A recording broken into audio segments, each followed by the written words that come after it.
نام کتاب تم سے ہی دل دیوانگی، انتساب شہر محبت کے ڈھیروں، شجر محبت کی پرسکون چھاؤں کے نام، اپنے بڑے بھائی کے نام۔ یہ میرے دل کی بات ہے، مجھے کچھ کہنا ہے۔ کہتے ہیں کہ خوشیاں قسمت والوں کا نصیب ہوتی ہیں، لیکن میرا آپ سے یہ کہنا ہے کہ خوشیاں بانٹنا بھی ہر ایک کے نصیب میں خدا عنایت نہیں کرتا، اور کبھی کبھی تو خوشی کا لفظ لکھنا اتنا مشکل ہو جاتا ہے کہ خوشی کا لفظ سوچتے ہوئے بھی ڈر لگتا ہے،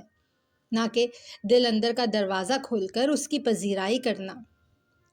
جب اس کل کائنات میں ایک خدا کی ذات کے سوا کسی کا سہارا نہ ہو، تنِ تنہا زندگی کے دشوار گزار راستوں میں خدا کی خوبصورت سی کائنات میں سپیڈ بریکر کی مانند چلی آنے والی نفرتوں میں آپ کسی ایک محبت کی تلاش میں ہوں، ایک لمبے اذیت ناک سفر کی آبلا پا کسی مسافت میں آپ کسی ایک شجر محبت کی چھاؤں ڈھونڈتے پھریں، اور چھاؤں تو کیا، آپ کو کوئی شجر ہی دکھائی نہ دے،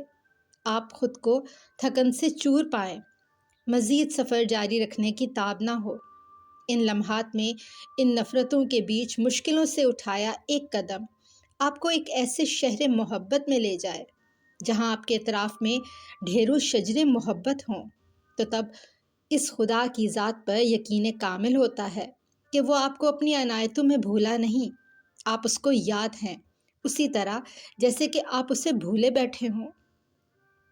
یہاں مجھے کہنا ہے کہ ان تمام نفرتوں کے بیچ ایک محبت کی تلاش میں سرگرداں جس وجود کے نصیب میں وہ شہر محبت آیا،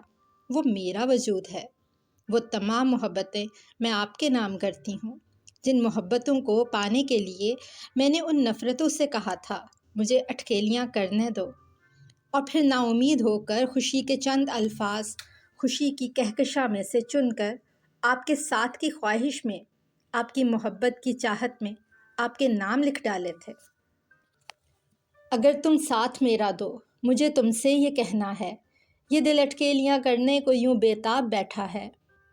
مجھے اس خدا نے آپ کا ساتھ دے دیا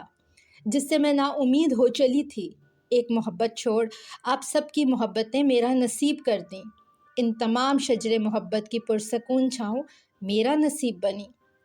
اتنی اٹکیلیاں کرنے کے بعد خوشی سے جھوم اٹھی کہ بے ساختہ ہی میرے دل سے آواز ابھری، تم سے ہی دل دیوانگی۔ میری آج بھی سب سے فقط یہی گزارش ہے کہ نہ تو میرا تعلق ادبی حلقے سے ہے، نہ مجھے شاعرہ کہلانے کا دعویٰ ہے، اور نہ ہی میں نے کبھی شاعری میں کسی دنیاوی استاد کی ضرورت محسوس کی ہے۔ میرا استاد میرا خدا ہے جس نے مجھے اس ہنر سے نوازا ہے، وہ میرا خدا جو اتنا بے نیاز ہے کہ جس نے مجھ گنہگار کو آپ کی محبتوں سے نوازا، مجھے مزید محبتوں کا پیامبر بنا کر آپ کے پاس اس قلم کی عنایت کے سہارے بھیجا۔ ان ڈھیروں اٹکیلیوں کے بعد اس کتاب کو پڑھتے ہوئے آپ کے دل میں محبت کی کوئی کونپل سر اٹھانے لگے تو سمجھ لیجئے کہ میرے قلم کا حق ادا ہو گیا۔ ڈاکٹر مریم ماہ منیر۔